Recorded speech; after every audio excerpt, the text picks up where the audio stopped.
Hier, depuis le début de la guerre en Ukraine, après avoir sanctionné les proches de Poutine, l'Europe vise cette fois les citoyens russes.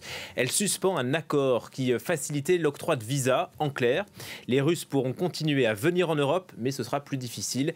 Écoutez d'abord Josette Borrell. De nombreux Russes voyagent pour leur plaisir, font du shopping comme s'il n'y avait pas une guerre brutale en Ukraine.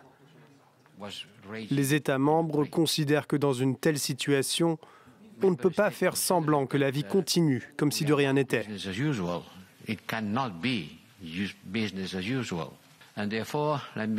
Pour résumer en termes concrets, nous nous sommes mis d'accord politiquement tout d'abord sur la suspension totale de l'accord de facilitation de délivrance de visas entre l'Union européenne et la Russie.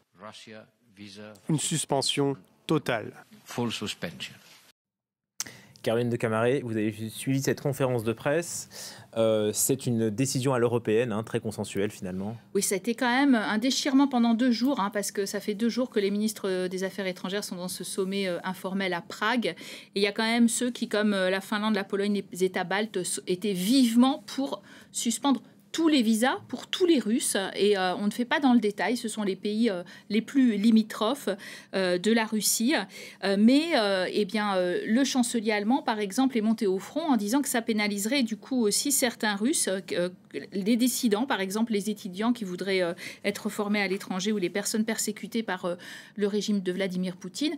Pour vous donner des chiffres en fait, l'année dernière on a distribué 3 millions de visas, un demi-million à des Russes pour l'entrée dans l'espace Schengen, et beaucoup étaient des touristes, mais quand même le chef de la diplomatie a précisé que pour lui 300 000 avaient plutôt fui le régime par ce biais, et que donc il fallait continuer à laisser la possibilité de le faire. Alors finalement, ce qu'on a suspendu, c'est un accord qui date de 2007, qui permettait justement d'avoir ces visas très facilement, très vite, et pour peu cher, une trentaine d'euros. Là, ça risque d'être beaucoup plus long et de se monter à 80 euros.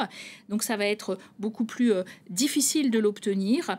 Il y a eu quand même des suspensions, bien sûr, pour tous ceux qui sont liés au régime, délégations officielles, détenteurs de passeports diplomatiques, chefs d'entreprise, qui ont les mains finalement dans le cambouis de cette guerre en Ukraine. Ça va sans dire.